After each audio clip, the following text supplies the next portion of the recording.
चलिए, तो quadratic equation में नेक्स्ट, जैसा आपको कल बोला था, ग्राफ पढ़ेंगे अपन।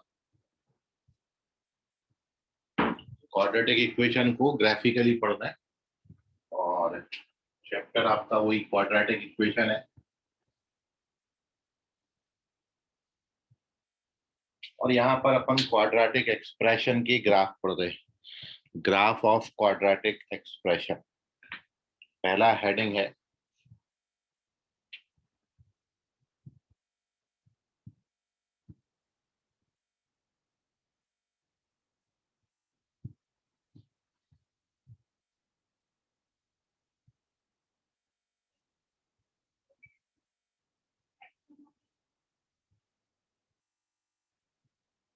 तो क्वाड्रेटिक एक्सप्रेशन का ग्राफ हम यहाँ पे पढ़ रहे हैं। टोटल 6 केस है। पहला केस पे अपन ज्यादा जोर लगाएंगे, बाकी 5 में अपन उसको रिवाइज ही करेंगे। तो ओवरऑल सबसे पहली बात आपकी बहुत इंपॉर्टेंट है। क्वाड्रेटिक एक्सप्रेशन इसलिए बोल रहे हैं क्योंकि क्वाड्रेटिक इक्वेशन का कोई ग्राफ नहीं बनता है। क्वाड्रेटिक इक्वेशन का मतलब वो एक्स की केवल 2 वैल्यूज को डिनोट करता है, जहां पर क्वाड्रेटिक इक्वेशन की वैल्यू 0 आती है। तो इक्वेशन की ग्राफ कभी नहीं बनती है। अपन यहाँ पर क्वाड्रेटिक एक्सप्रेशन का ग्राफ बना रहे हैं। एक्सप्रेशन किसको बोलेंगे? जब अपन क्वाड्रेटिक को किसी y से इक्वेट कर दें। मतलब लेट अस कंसीडर y बराबर ax square plus bx plus c be a quadratic expression. तो अब ये क्वाड्रेटिक एक्सप्रेशन हो गया क्योंकि ये y और x में रिलेशन है। ठीक है, तो इसलिए अपन इसको ग्राफ पेपर पे प्लॉट भी कर सकते हैं। लेकिन क्वाड्रेटिक इक्वेशन ग्राफ पेपर पे प्लॉट नहीं होता क्योंकि वो केवल रूट्स को डिनोट करता है, 2 वैल्यू को डिनोट करता है, जहां पर क्वाड्रेटिक 0 होता है। तो ये एक्स एक्सिस और वाई एक्सिस पे प्लॉट हो जाएगा। जब आप y की जगह 0 डाल देंगे तो ये क्वाड्रेटिक इक्वेशन कन्वर्ट हो जाएगा। अभी अपन इसको क्वाड्रेटिक एक्सप्रेशन बोलेंगे। नाउ ये हमेशा याद रखें, किसी भी क्वाड्रेटिक एक्सप्रेशन की जो ग्राफ है वो पैराबोलिक शेप होती है, पैराबोला होता है। क्यों होता है पैराबोला? अभी आप पढ़ के आए हो तो आपको थोड़ा सा ज्यादा अच्छा समझेगा इसमें।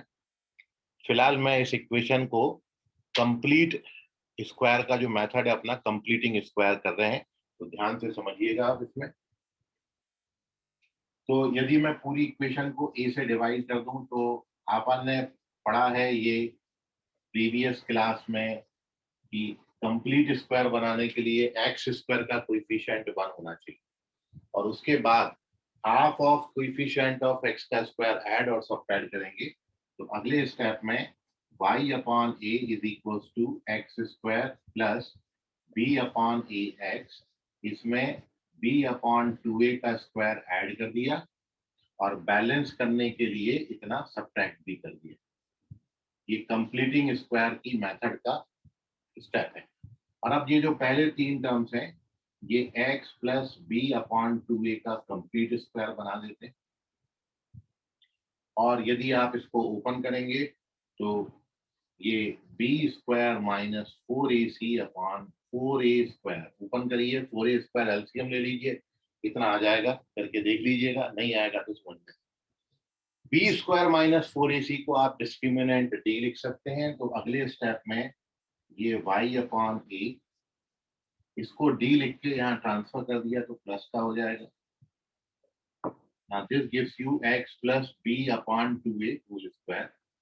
एंड अब देखिए इसमें मैं 1 अपॉन ए कॉमन ले लेता हूँ, तो this gives you y plus d upon 4a is equals to x plus b by 2a का स्क्वायर। और इस a को आप यहाँ पर मल्टीप्लाई कर दें तो finally this equation can also be written as y, या ऐसा भी रहने दे सकते हैं, y plus d upon 4a is equals to a x plus b upon 2। तो अब आप देख रहे हो एक वेरिएबल क्वाड्रेटिक है, एक वेरिएबल लीनियर है, इसलिए ये जो शेप है ये पैराबोलिक शेप बनेगी। ये पैराबोला का इक्वेशन है, क्योंकि एक वेरिएबल लीनियर हो गया और एक वेरिएबल क्वाड्रेटिक हो गया। और पैराबोला में भी क्योंकि ये एक्स पे स्क्वायर बन रहा है, इसलिए ये ओपन अपवर्ड या ओपन डाउनवर्ड बनेगा। तो ये डिपेंड करेगा इस ए पर। तो यहां से अपन लिख रहे हैं therefore graph of quadratic expression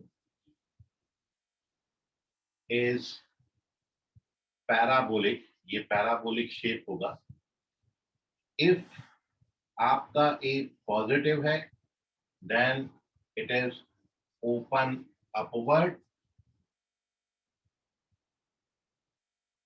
और यदि आपका ए नेगेटिव है, then it is open downward.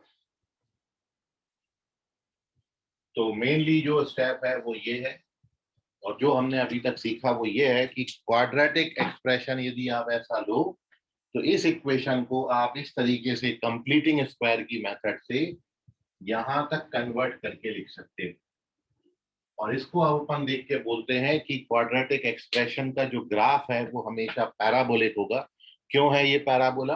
क्योंकि एक वेरिएबल एक्स वाला जो है वो क्वाड्रेटिक आ रहा है, और जो वाई है वो लीनियर आ रहा है। एक वेरिएबल क्वाड्रेटिक है, एक वेरिएबल लीनियर है, तो ये पैराबोलिक होता है। आपने पढ़ा है पैराबोला की चार शेप होती हैं, right handed, left handed, open upward, open downward. जब एक्स क्वाड्रेटिक होता है तो ये ओपन अपवर्ड या ओपन डाउनवर्ड होता है। मतलब जिसको आपने लिखा था एक्स स्क्वायर बराबर 4ay या एक्स स्क्वायर बराबर -4ay, open upward open downward. तो इसलिए यहाँ पर ये ए पर डिपेंड करेगा।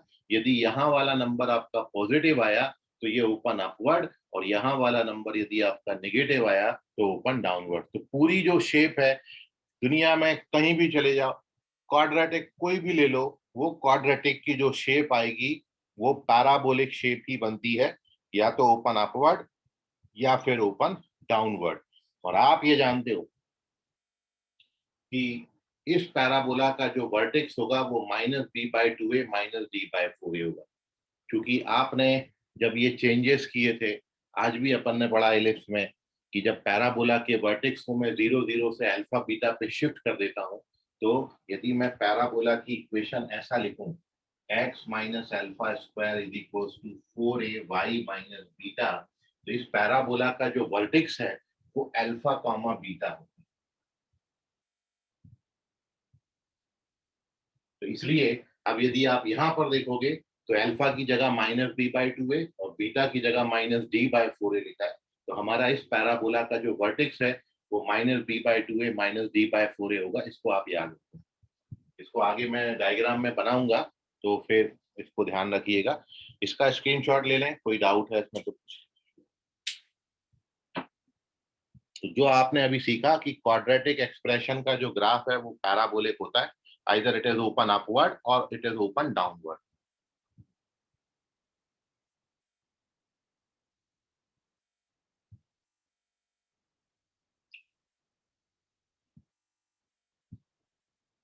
ग्राफ से रिमूव होने के बाद क्या लिखा है?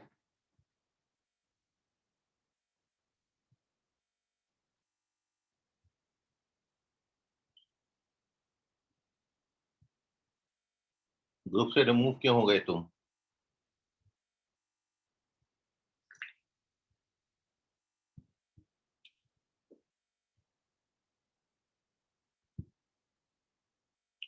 मनी तो बहुत बड़ा मैटर है।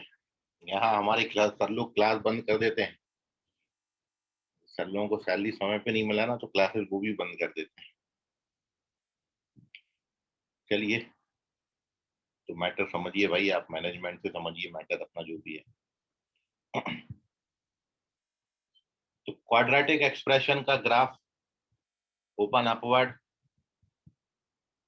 ये याद रखें, और ए पे डिपेंड करेगा। यदि ए पॉजिटिव है तो ओपन अपवर्ड, ए नेगेटिव है तो ओपन डाउनवर्ड। ठीक है, चलिए। तो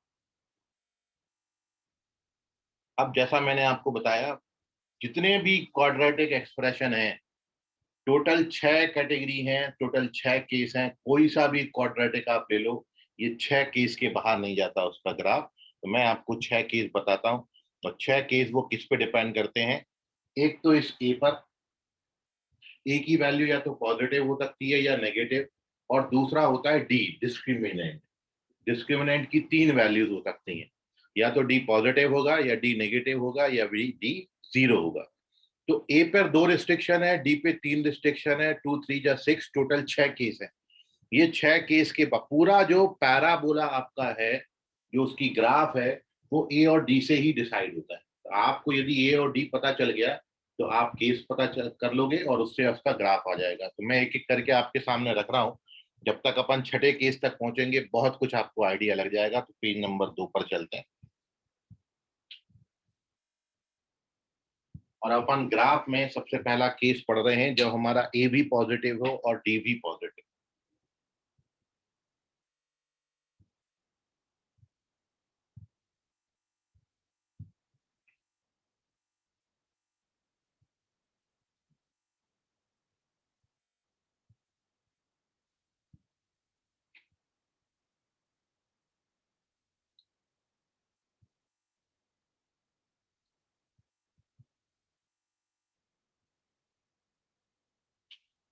ए बी पॉजिटिव और डी बी पॉजिटिव। तो देखिए इसमें केस फर्स्ट डालेंगे,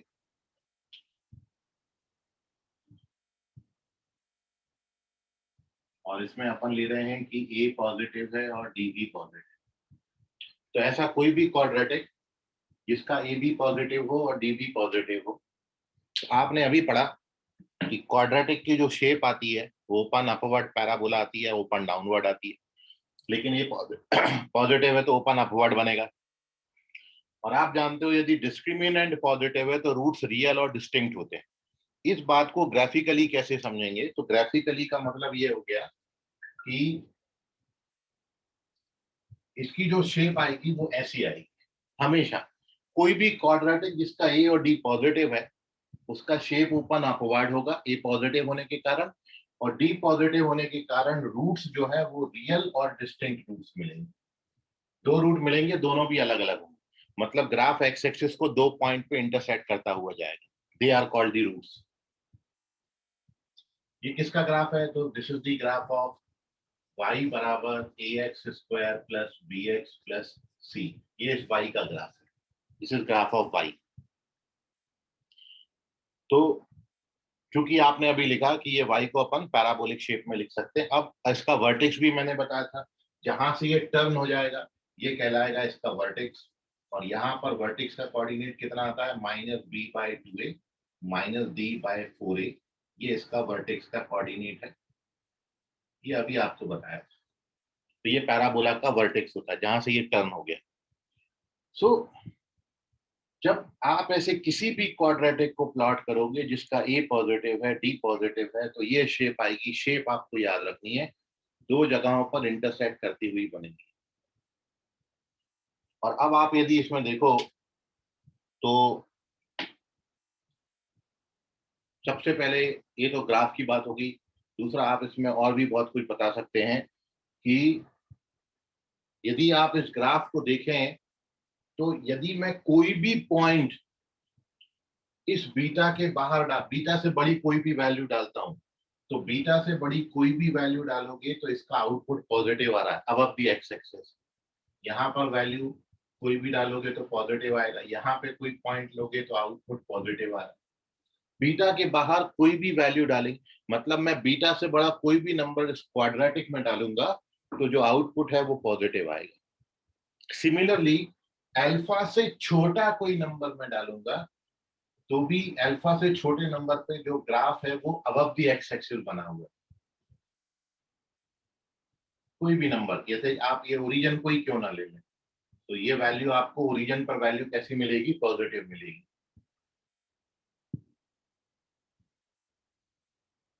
मतलब कहने का यह है कि अल्फा से छोटा और बीटा से बड़ा वैल्यू डालने पर आउटपुट हमेशा पॉजिटिव आएगा, ग्राफ हमेशा ऊपर मिलता है। लेकिन if you put any number between alpha beta, आप अल्फा और बीटा के बीच में कोई भी नंबर डालोगे, यहाँ पर कोई नंबर लेंगे तो आउटपुट नेगेटिव है, यहाँ पर कोई नेगेटिव आएगी वैल्यू, यहाँ पर वैल्यू नेगेटिव आएगी, यहाँ पर वैल्यू नेगेटिव आएगी, यहाँ पर वैल्यू नेगेटिव है, यहाँ पर नेगेटिव है, यहाँ पर नेगेटिव है, यहाँ पर नेगेटिव है। तो अल्फा और बीटा के बीच में कोई भी नंबर डालोगे, यहाँ पर एक्स की कोई भी वैल्यू जो अल्फा और बीटा के बीच में मतलब बिटवीन रूट्स है, तो इसका वैल्यू नेगेटिव आएगा।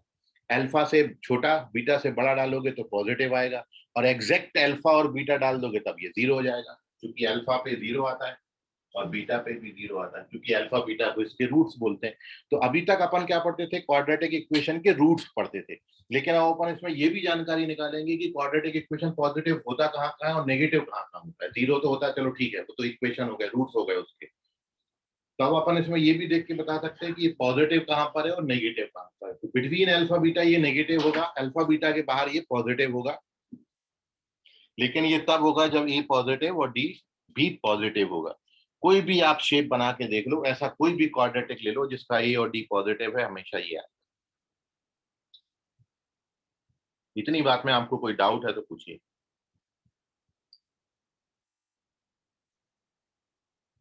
अब इस बात को मैथमेटिकली मैं लिख देता हूं आपके सामने, और यही यही बातें अपन को दूसरे तीसरे चौथे पांचवें और छठे केस तक पढ़ना है।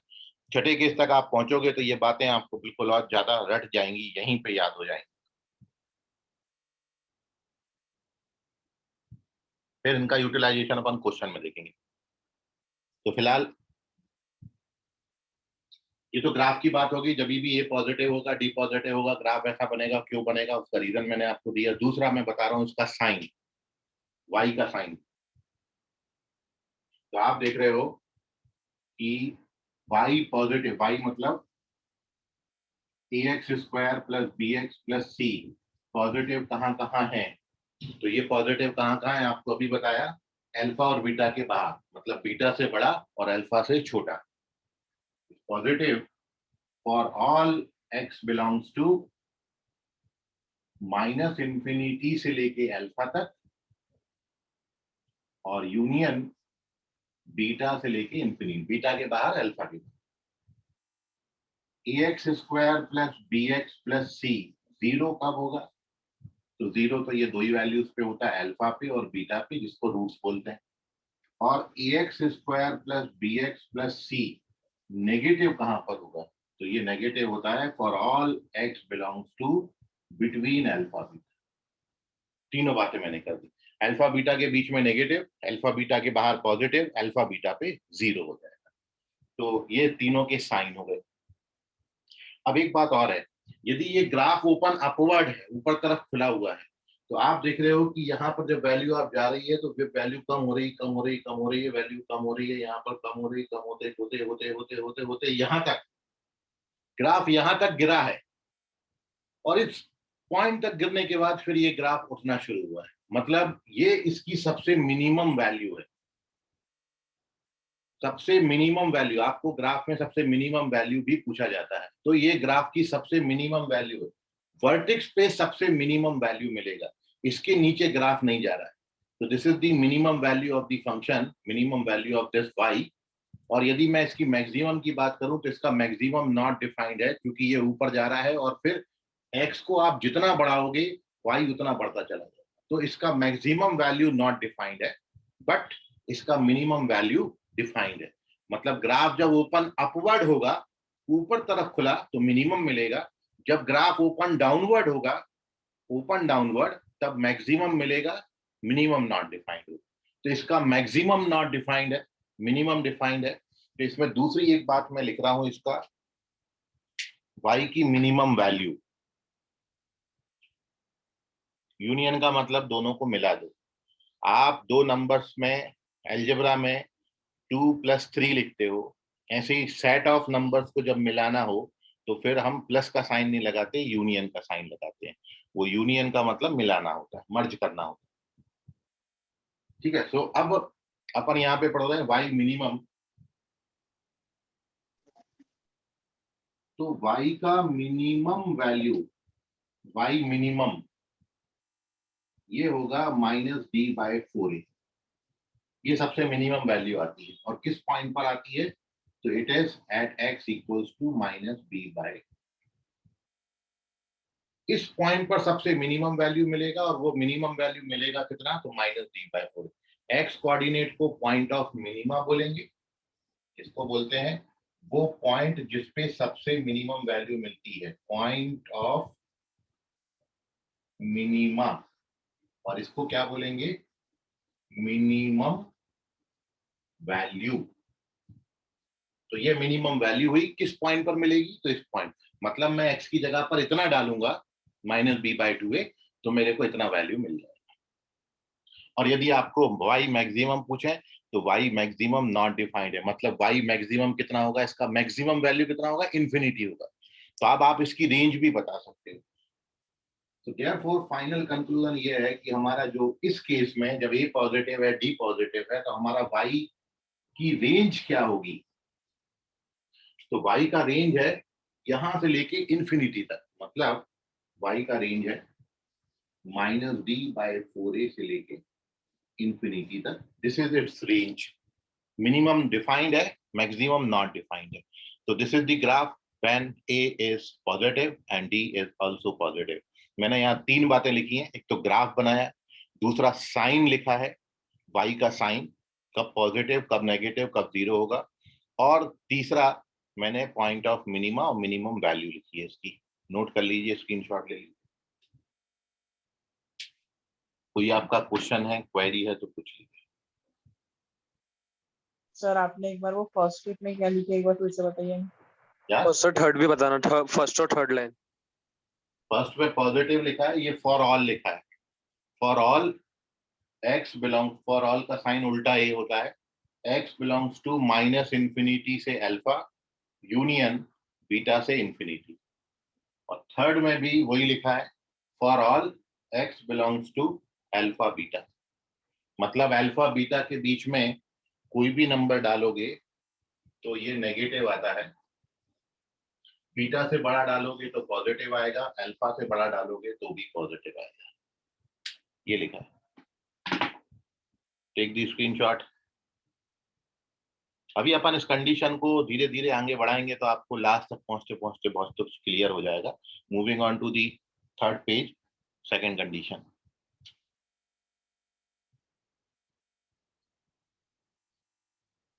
अब मैं ए को पॉजिटिव ले रहा हूं और डी को जीरो कर दे रहा हूं। ए पॉजिटिव का मतलब ग्राफ ओपन अपवर्ड होगा, और डी जीरो का मतलब रूट्स रियल और इक्वल हो जाएंगे। मतलब अब मैं क्या कर रहा हूँ, ये रूट्स को मेरे को बराबर करना है। जैसे जैसे मैं ये रूट्स को करीब लाऊंगा ये ग्राफ ऊपर जाने लगेगा, और जब अल्फा और बीटा बिल्कुल बराबर हो जाएंगे तो ये पॉइंट इस पर आ जाएगा एक्स एक्सिस पे। मतलब उस केस में ग्राफ एक्स एक्सिस को टच करके जैसे जैसे अल्फा बीटा करीब आएंगे ग्राफ ऊपर जाएगा, जब अल्फा बीटा एक ही पॉइंट पर आ जाएंगे तो ग्राफ एक्स एक्सिस को टच कर जाएगा। ठीक है, सो जब अल्फा और बीटा बराबर होते हैं तो आपने पढ़ा है रूट्स रियल और इक्वल होते हैं, इसलिए ग्राफ एक्स एक्सिस को अब दो पॉइंट पे इंटरसेक्ट नहीं करेगा, ग्राफ एक्स एक्सिस को टच करके जाएगा। ठीक है, सो रियल और इक्वल रूट्स के लिए ग्राफ की पोजीशन देखते क्या बनती है।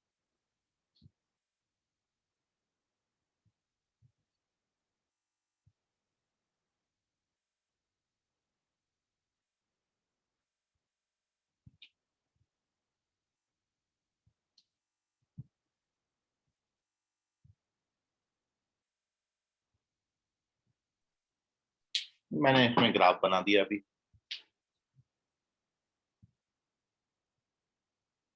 ए पॉजिटिव है इसलिए ओपन अपवर्ड बना है, और डी जीरो है इसलिए रूट्स जो है इस पॉइंट पे रूट्स जो है वो बराबर हो जाते हैं। अल्फा और बीटा दोनों बराबर होते हैं, जिसकी वैल्यू माइनस बी बाय 2 है।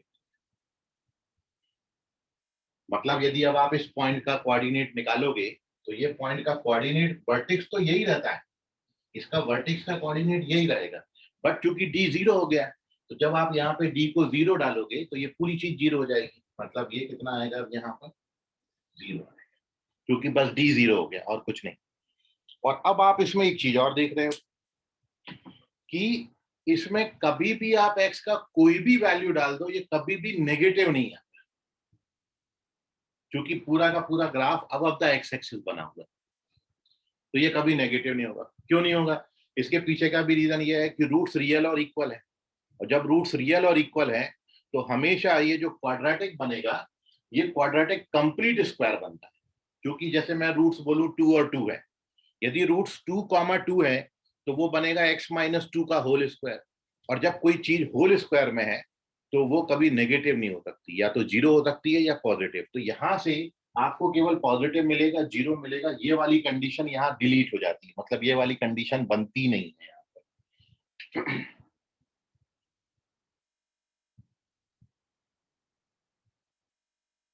ये कंडीशन एलिमिनेट हो जाएगा, केवल ये पॉजिटिव होगा या फिर जीरो होगा।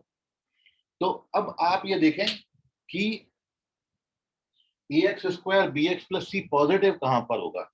तो मैं यदि केवल इस एक पॉइंट को छोड़ दूं, क्योंकि ये पॉइंट पर ये जीरो होगा, अदर देन दिस पॉइंट आप कोई भी नंबर डाल दो ये हमेशा, जैसे मैं बात करूं कि किसी क्वाड्रेटिक इक्वेशन के रूट्स 2 हैं, तो वो क्वाड्रेटिक इक्वेशन को आप क्या लिखोगे, x - 2 का स्क्वायर लिखोगे।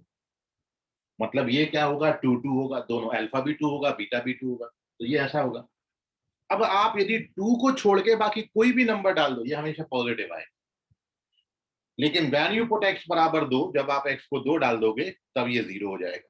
तो इसलिए ये जो केस है ये पॉजिटिव कहां पर होगा, तो इट इज पॉजिटिव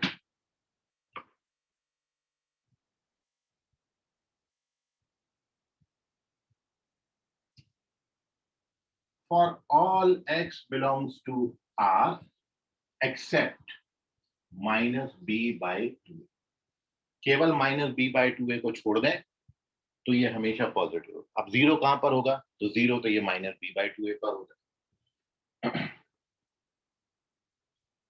-b/, इतना चेंज आएगा। ये पॉइंट को छोड़ दें तो बाकी सारे पॉइंटों पर ये पॉजिटिव होगा, -b/2 पर ये जीरो होगा, नेगेटिव कभी नहीं होगा। अब मैं बात करता हूं इसकी मिनिमम वैल्यू की। तो मिनिमम वैल्यू आप देख ही रहे हो, मिनिमम वैल्यू d 0 होने के कारण मिनिमम वैल्यू कितना हो गया, तो इसका मिनिमम वैल्यू हो गया 0। किस पॉइंट पर आएगा, इसी पॉइंट पर आएगा। तो अब मैं रेंज की बात करूंगा, तो इसका रेंज कहां से कहां तक है, 0 से लेके इंफिनिटी तक। सर मुझे आप वो जो 3 लाइन लिख रहे हैं ना वो समझ ही नहीं रहा है।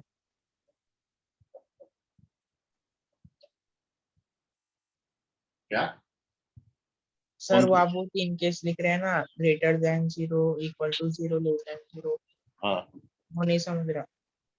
नहीं समझ रहा, हाँ, इसका स्क्रीनशॉट लो। 0 से इंफिनिटी, इसकी रेंज हो जाएगी 0 से इंफिनिटी। अभी वो रिवाइज होंगे, जब अपन ये नेगेटिव पढ़ेंगे तो फिर समझ लें, ठीक है। पूरा हटा के एक बार लिखूंगा, जब मैं नेगेटिव में एक बार पूरा हटा के लिखेंगे तब आपको क्लियर हो जाएगा। अब अपन इसमें थर्ड केस को इंक्लूड करते हैं।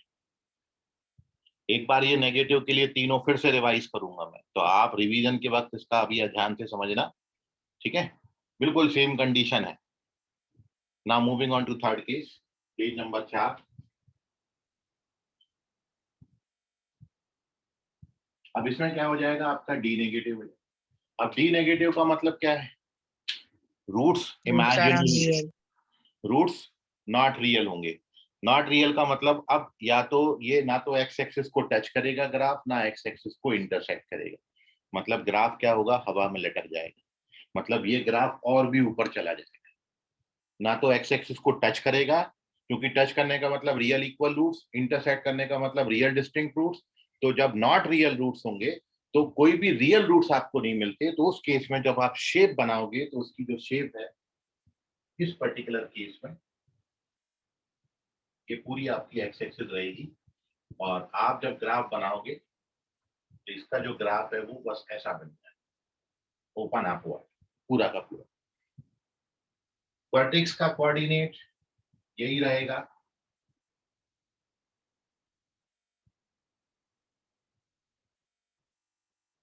-b/2a, ये वर्टेक्स का कोऑर्डिनेट रहेगा, -d/4a। हर जगह वर्टेक्स यही है, इसलिए मैं चेंज नहीं कर रहा आपको, क्योंकि बता रहा हूं कि आप क्योंकि हर बारी y = ax² + bx + c को प्लॉट कर दे, बस ये बता रहा हूं कि ए और डी चेंज होगा तो ग्राफ में कितना चेंज आता है। तो जब मैंने देखा था सबसे पहला case a be positive D be positive, तो ग्राफ इंटरसेक्ट कर रहा था। जब ए पॉजिटिव डी जीरो तो टच कर रहा था। जब ए पॉजिटिव डी नेगेटिव हो गया तो ग्राफ एकदम हवा में चला गया, ना तो एक्स एक्सिस को टच किया ना इंटरसेक्ट किया। अब आप देख रहे हो कि एक्स की कोई भी रियल वैल्यू डाल दो, पूरा जो आउटपुट है वो पूरा graph above the x axis बना।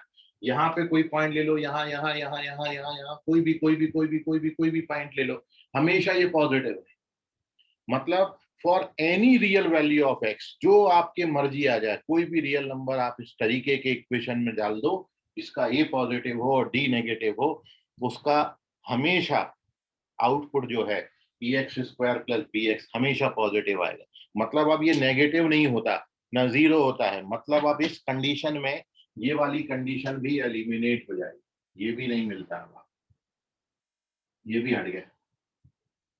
y पॉजिटिव कब होगा? तो सीधा it is positive for all real number, हमेशा पॉजिटिव रहेगा, कभी नेगेटिव नहीं होगा। और अब आप यदि बात करेंगे मिनिमम वैल्यू की, तो मिनिमम वैल्यू वही है माइनस डी बाय 4a, इसी पॉइंट पर मिलेगा। और range minus D bye 4a से लेके इंफिनिटी। ऐसा कोई एग्जाम्पल, तो एग्जाम्पल में लिख देता हूं आपको, कोई भी आप इसको प्लॉट करिए, y बराबर x square plus x plus 1, इसका a का वैल्यू 1 आता है और इसका डिस्क्रिमिनेंट -3 आता है। a पॉजिटिव है, d नेगेटिव इसका। और अब आप यदि यहाँ पर x की कोई भी रियल वैल्यू डाल के देख लो, कभी भी नेगेटिव, ये कभी जीरो होएगा ही नहीं, कभी नेगेटिव होएगा। हमेशा कोई भी नंबर डालोगे तो पॉजिटिव ही आने वाला है, चाहे वो कितना ही बड़ा नेगेटिव नंबर हो या कितना ही छोटा पॉजिटिव नंबर हो। नोट कर लीजिए थर्ड केस। हाँ बोलिए सर, वो आपने जो वर्टेक्स लिखे है पैराबोला का, हाँ? उसका जो एक्स कोऑर्डिनेट है सर, वो नेगेटिव क्यों हुआ? दोनों नेगेटिव है, -b/2 है, -d/4 है। क्योंकि आपने अभी कंप्लीट स्क्वायर बनाया था, वो क्वाड्रेटिक इक्वेशन को जब कंप्लीट स्क्वायर बनाया था तो आपने क्वाड्रेटिक इक्वेशन बनाई क्या थी? ये बनाया था ना,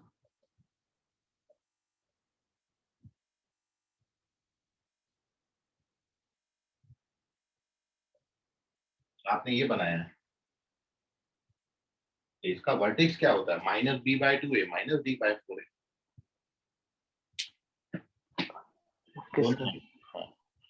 और बाकी आप इसके लिए परेशान नहीं हो कि यदि दोनों नेगेटिव हैं तो ये थर्ड क्वाड्रेंट में वो अपने आप एडजस्ट करेगा। आप क्वेश्चन में बिल्कुल लेके परेशान मत हो। जब मैं यहाँ पर, जैसे कि आप यहाँ देखो इसका ए और डी निकाल लो, आप ए बी सी निकाल लो, तो इसमें ए बी सी तीनों का वैल्यू 1 1 है। तो मैं यदि यहाँ पर 1 1 डालूंगा ए बी सी की जगह, तो ये -12 आता है। और डी का वैल्यू यहाँ पर -3 आता है, तो ये 3 तो -12/3/4 आता है। तो आप देखो थर्ड फोर्थ क्वाड्रेंट में ही बनता है। यदि इस क्वाड्रेटिक का वर्टेक्स निकालोगे तो इसी क्वाड्रेंट में आएगा। वो वैल्यू अपने आप एडजस्ट हो जाएंगे, आप उसके लिए लेके बिल्कुल परेशान ना हो। नोट कर लीजिए इसको।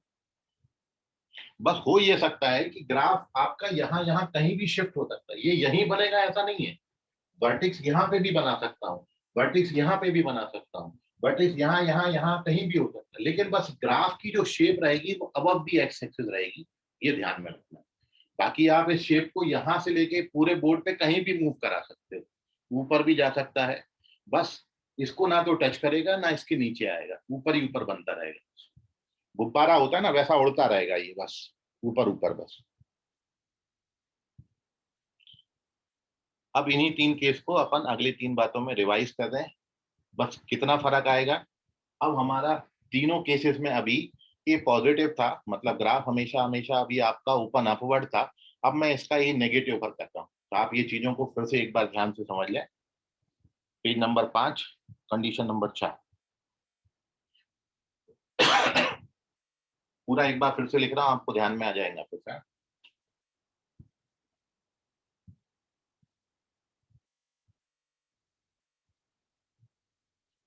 ए मैंने नेगेटिव कर दिया और डी मैंने पॉजिटिव लिया। ए नेगेटिव है, D positive.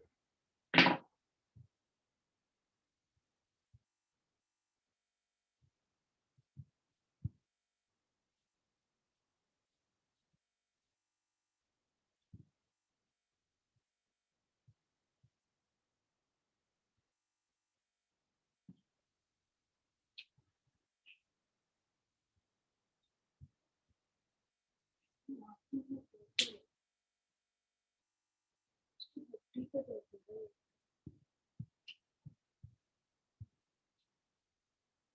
5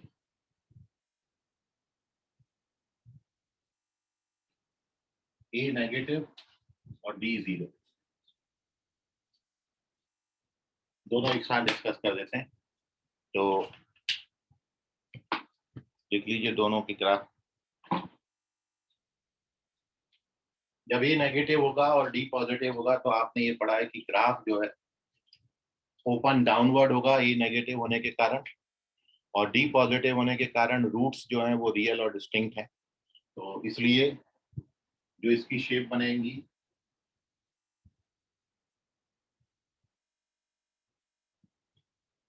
open downward, E negative कारण, और D पॉजिटिव है तो roots real and distinct.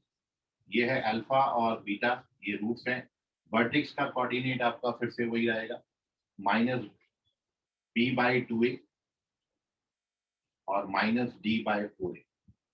Vertex हमेशा यही रहेगा, -b/2a -d/4। तो ये शेप होगी इसकी।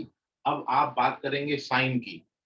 तो साइन आप देख रहे हो, इसमें आपको बस ये चीज चेक करना है, ये हमारी एक्स एक्सिस है और इसमें आप जानते हो कि इसके ऊपर y पॉजिटिव होता है, इसके नीचे y नेगेटिव होता है और इस पर y 0 होता है। तब आपको देखना है कि ग्राफ का कौन सा portion above the x axis बना है, कौन सा portion below the x axis है, कौन सा y एक्सिस पे बना है। तो अब आप ये देख रहे हो कि मैं अल्फा और बीटा के बीच में कोई भी नंबर डालूंगा तो ये graph above the x axis बना, इसके बीच में ओपन अपवर्ड है। ये गेट लगाओ,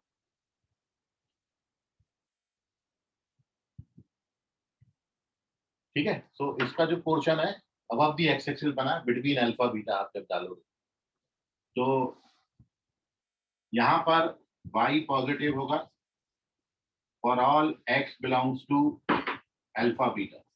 between alpha beta always positive है।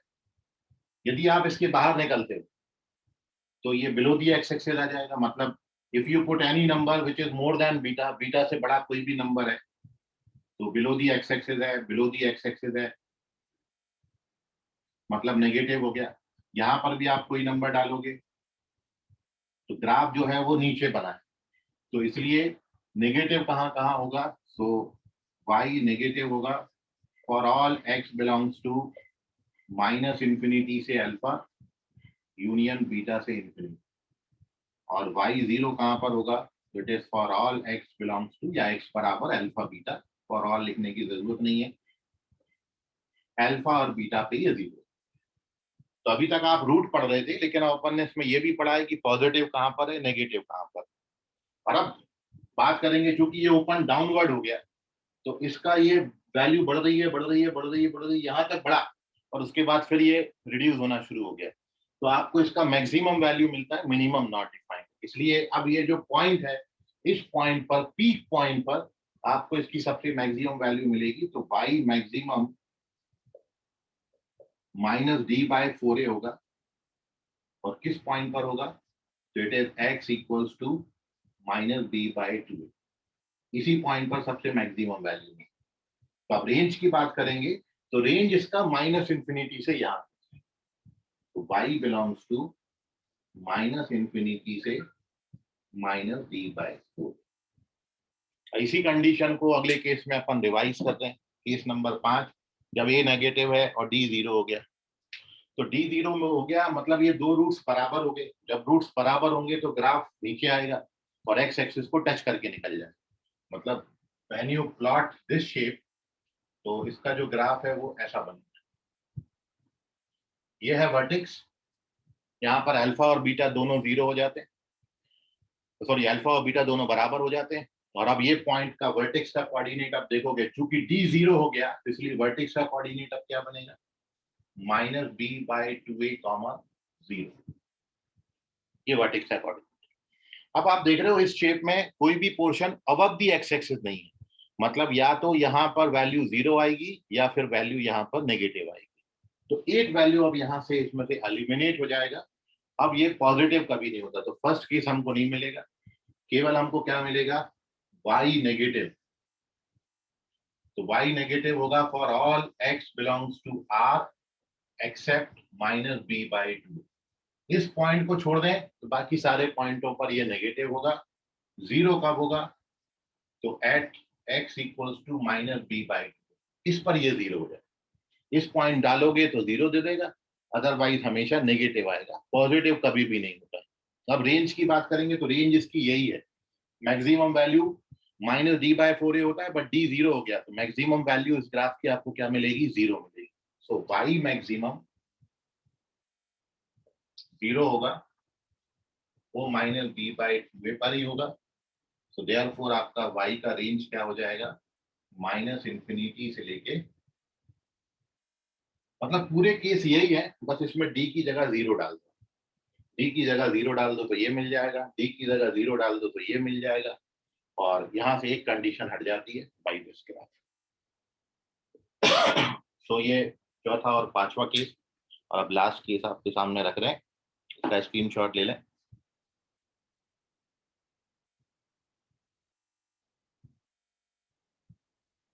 Moving on to sixth case and stage. हाँ बोलो। सर वो इसमें जो y सर जो K5 वाला तो ये ग्राफ है, उसमें जो नेगेटिव वैल्यू वो कहाँ से कहाँ तक? कौन सी नेगेटिव? ये वाली? हाँ सर। इस पॉइंट पर छोड़ के बाकी सब जगह नेगेटिव होता है, क्योंकि आप ये देख रहे हो केवल ये पॉइंट पर टच कर रहा है, जिस पॉइंट पर टच करेगा वहां पे जीरो हो जाएगा, बाकी सारे पॉइंटों पर ये नेगेटिव होगा। तो केवल इस पॉइंट को छोड़ के बाकी हर जगह नेगेटिव। Okay sir. तो लास्ट केस है page number 6, case number 6।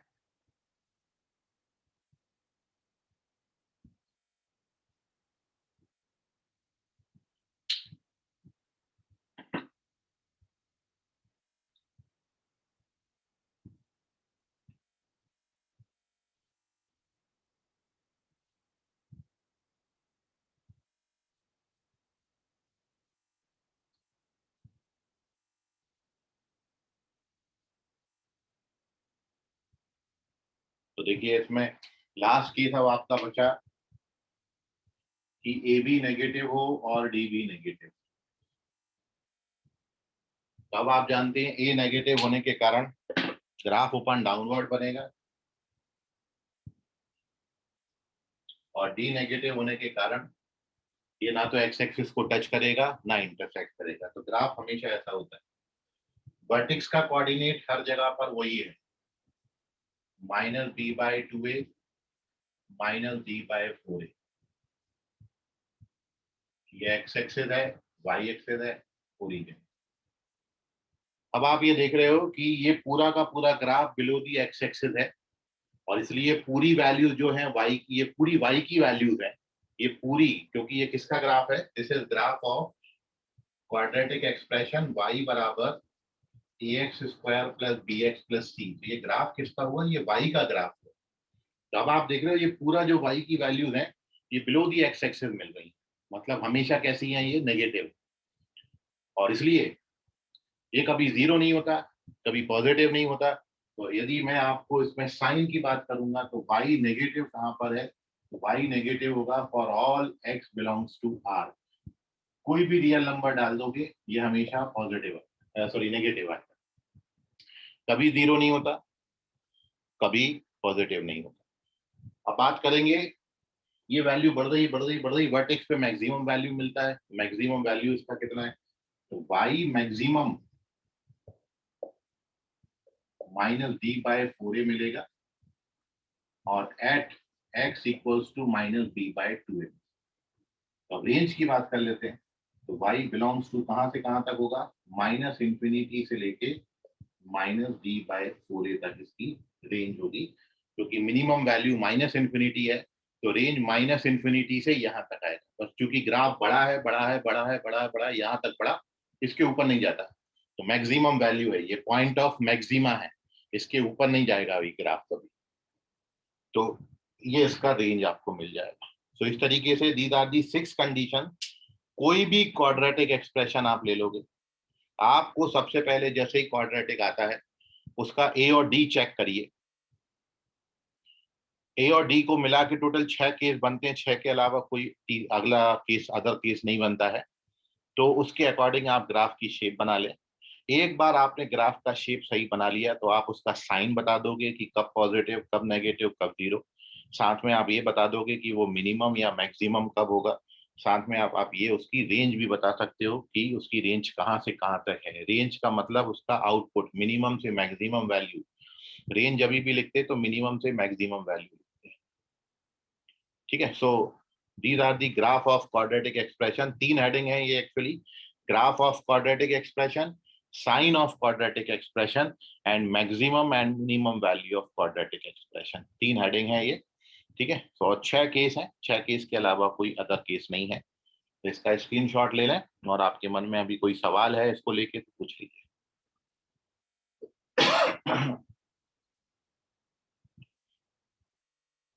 Sir कभी भी हम लोग ये जो क्वाड्रेटिक इक्वेशन उसको y से इक्वेट क्यों करते हैं?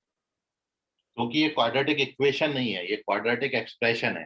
क्वाड्रेटिक इक्वेशन का कोई ग्राफ ही नहीं होता, क्योंकि क्वाड्रेटिक इक्वेशन में आपने ये पढ़ा है कि वो x की वैल्यूज को डिनोट करता है। x की वैल्यूज का मतलब 2 पॉइंट बस। तो ग्राफ पेपर पे आपको 2 पॉइंट मिलेंगे। तो क्वाड्रेटिक इक्वेशन का कोई ग्राफ ही नहीं होता, ग्राफ होता है क्वाड्रेट। ग्राफ कब बनता है? क्योंकि ये 2 डायमेंशनल प्लेन है, एक्स एक्सिस और वाई एक्सिस। तो ग्राफ आपका तभी बनेगा जब उसमें एक्स और वाई दोनों होंगे, किसी के तो बराबर होना चाहिए। कि जब आप लाइन की इक्वेशन लिखते हो, ठीक है, सो जब लाइन को प्लॉट करते हैं कोऑर्डिनेट प्लेन में तो वो y बराबर, आप 2 वेरिएबल लेते हो वहां पर, x और y। तो यहाँ पर तो चूंकि सिंगल वेरिएबल है तो ये किसी के बराबर तो रखना पड़ेगा कि मैं x में चेंज करूंगा तो y में कितना चेंज आएगा। क्योंकि ये y एक्सिस है इसलिए मैंने इसको y से इक्वेट कर दिया, तभी तो आपको xy प्लेन पे उसका ग्राफ मिलेगा, ठीक है। सिंगल एक्सप्रेशन का कोई ग्राफ नहीं होता। आप क्वाड्रेटिक इक्वेशन पढ़ते हो x square minus 5x plus 6 बराबर 0, तो वो क्या डिनोट करता है? x बराबर 2, x बराबर 3, 2 पॉइंट बस, ठीक है। सो इसलिए y बराबर लिया, क्वाड्रेटिक एक्सप्रेशन नाम दिया इसलिए इस लोग क्वाड्रेटिक इक्वेशन नहीं लिखा है। और कोई क्वेरी? ओके, इसका स्क्रीनशॉट ले लें और अगली बात, इस पर अपन अगली क्लास में कुछ क्वेश्चन करेंगे, साथ में टॉपिक को आगे बढ़ाएंगे, ठीक है। तो आज के लिए फिलहाल इतना, बाकी अगली क्लास। सर हाँ बोलो अंशु। सर आपको एक व्हाट्सएप पे डाउट सेंड किया है। हाँ ठीक है। मोबाइल को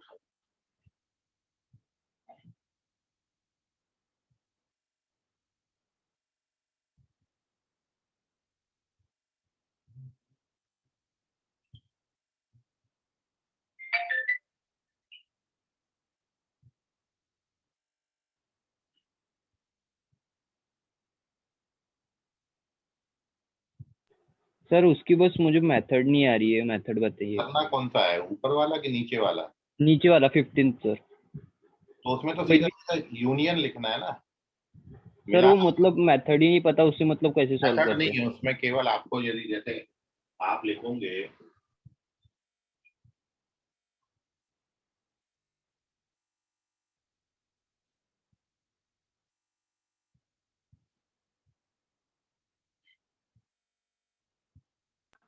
ओके प्रणव हैप्पी होली, आपको ए जो दिया है it is -7 with close interval 3। B जो दिया है it is close interval 2 to close interval 6। और सी दिया है क्लोज इंटरवल 4 से क्लोज इंटरवल। आपको ए यूनियन बी निकालना। तो यूनियन का मतलब होता है मर्ज करना है दोनों को। तो आप ये जानते हो कि यदि -7, 3 को 2, 6 से मर्ज करेंगे तो ये जितने भी नंबर्स हैं 2 से लेके 3 तक तो यहाँ पर इंक्लूड हो गए।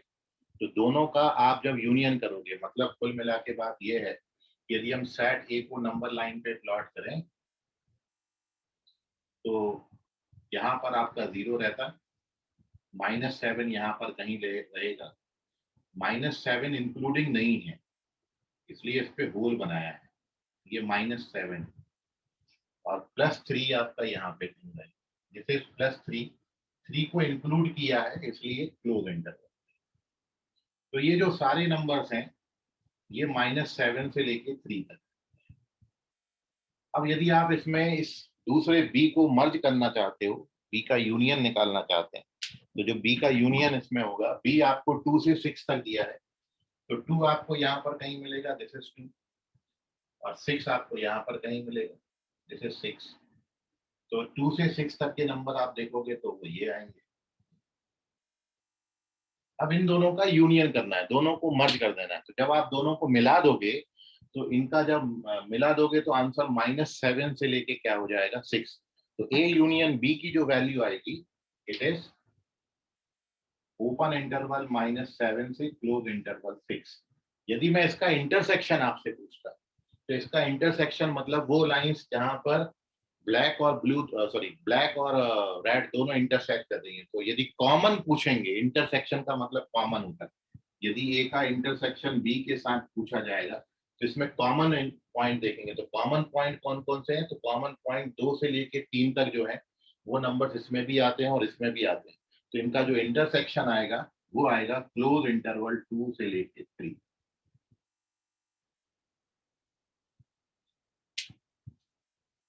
बस यही करना है। और सर जो 14th वाला है उसका थर्ड चीज है।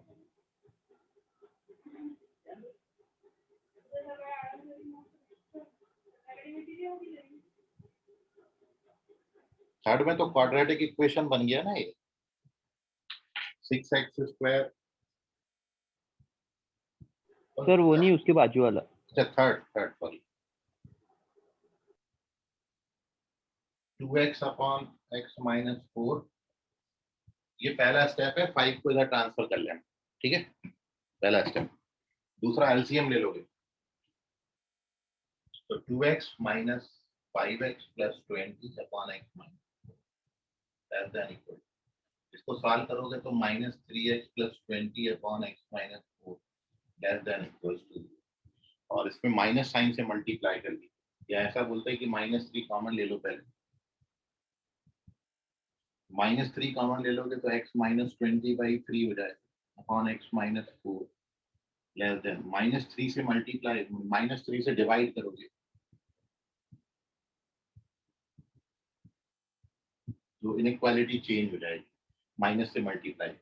अब इसको तो आप जानते हो कैसे सॉल्व करते हैं, नंबर लाइन ले लेते हैं और 20/3 और 20/3 का वैल्यू 6 पॉइंट समथिंग आएगा, मतलब ये बड़ी वैल्यू ये छोटी वैल्यू, तो ये पहले प्लॉट हुई, तो यहाँ पर 4 आएगा और यहाँ पर 20/3 है।